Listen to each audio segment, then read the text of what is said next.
Meta நிறுவனங்கள்ல வந்து 9,000 ஊழியர்களை வந்து பணி நீக்கம் செஞ்சிருக்காங்க. இது வந்து இப்போ இல்ல, கொஞ்சம் கடந்த சில நாட்களாவே ஒரு தொடர்கதையாவே இருக்கு. நிறைய பெரிய பெரிய நிறுவனங்கள், ஐடி நிறுவனங்கள் வந்து ஆயிரக்கணக்கான ஊழியர்களை வந்து பணி நீக்கம் செஞ்சுட்டு இருக்காங்க. இதனால இளைஞர்கள், மக்களுடைய வாழ்வாதாரம் பாதிக்கப்படுமே சார். இதுக்கு என்ன மாதிரியான நிலை ஏற்படும் இதுக்கப்புறம்?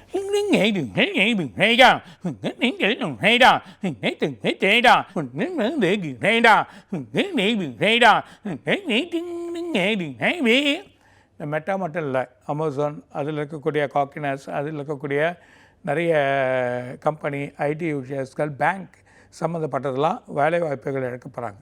அதுவும் பர்டிகுலராக இந்த 9ஆம் மாதம், இந்த 9ஆம் மாதத்துலேருந்து 2ஆம் மாதம் வரைக்கும் மிகப்பெரிய பிரச்சனை ஏற்படும். இந்த ஜூலை மாதம் பார்த்திங்கன்னா பேப்பரில் எங்கே பார்த்தாலும் நிறைய பேர் வேலைவாய்ப்பு இழந்துட்டாங்கன்ற ஒரு செய்தி வரப்போகுது. 3வது ஏஐ கேட்க போகிறாங்க. ஏஐயில் நிறைய கேட்டு அந்த விஷயத்தை எடுத்து அதுக்கான வழிமுறைகளை பண்ணக்கூடிய ஒரு நிலைமை ஏற்பட போகுது. அந்த விஷயங்கள் வர்றதுனால பெரிய குழப்பங்கள் ஏற்பட போகுது. 2வது இந்த எக்கனாமிக் ப்ராப்ளம், மிகப்பெரிய எக்கனாமிக் ப்ராப்ளம் உலகத்தில் ஏற்பட போகுது. இதனால் பெரிய பிரச்சனைகள் உலகத்துக்கு ஏற்படுறதுக்கான வாய்ப்புகள் உண்டு.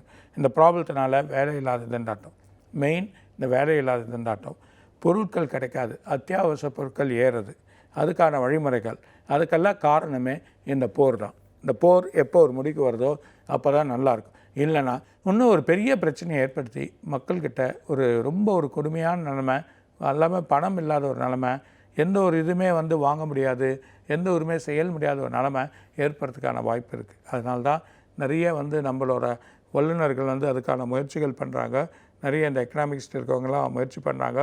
பொருளாதார நிபுணர்கள்லாம் அதுக்கான வேலையை பார்க்குறாங்க. சில வேலைகள் இப்போ அமெரிக்காவிலையும் சரி, நம்ம இந்தியாவிலையும் சரி வழி நடக்குது. இந்தியாவில் நிறைய வேலைகள் நடக்குது.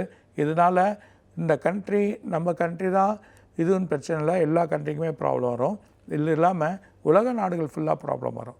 அமெரிக்கா, இருக்கக்கூடிய யூரோப் கண்ட்ரியில் இருக்கக்கூடிய பிரச்சனைகள், சில கண்ட்ரிலாம் எடுத்திங்கன்னா ஆஸ்திரேலியா, இந்த ஆஸ்திரேலியா எடுத்திங்கன்னா எரிபொருள் வந்து டோட்டலாக வெளியேருந்து தான் வாங்குகிறாங்க. சிங்கப்பூர்லாம் எடுத்திங்கன்னா எரிபொருள் வெளியேருந்து வாங்குகிறாங்க. ஸோ அதர் கண்ட்ரீஸ்லாம் எடுத்திங்கன்னா எரிபொருள் வெளியேருந்து வாங்குறாங்க. துபாயெலாம் வந்து இந்த பொருள் வந்து உற்பத்தி பண்ணி அது வாங்கக்கூடிய தன்மையாக இருக்காங்க. இது பெரிய பிரச்சனையை ஏற்படுத்தக்கூடிய நிலைமையாக இருக்கும். மிகப்பெரிய ஒரு பேரழிவு, மிகப்பெரிய ஒரு பிரச்சனை, அதுவும் இந்த ஜூன்லேருந்து 9ஆம் மாதம் வரைக்கும் ஏற்படுறதை நம்ம பார்க்க போகிறோம். இந்த பிரச்சனையை வந்து விடுபடுறதுக்கு பல வழிகள் நம்ம ஆராய்ச்சி பண்ணோம். பல வழிகள், அதுக்கான வழிமுறைகள் எடுத்துன்னு வரணும். நிறைய வழிமுறைகளை எடுத்துன்னு வந்து செயல்பாடு பண்ணால் தான் கவர்மெண்ட்டே நடக்கும். இல்லைனா கவர்மெண்ட் பிரச்சனையாயிடும். கவர்மெண்ட் இன்னும் கடனில் போயிடும். நம்ம கவர்மெண்ட் இன்னும் அடுத்த வருஷம்லாம் பார்த்தீங்கன்னா இவ்வளோ கடனா அப்படின்னு நம்மளாம் நினைக்க போகிறோம். எல்லாருமே பயப்பட போகிறாங்க பாருங்கள். அந்த மாதிரி ஒரு சூழ்நிலை ஏற்படுறதுக்கான வாய்ப்புகள் ரொம்ப அதிகமாக இருக்குன்றதை சொல்கிறார்.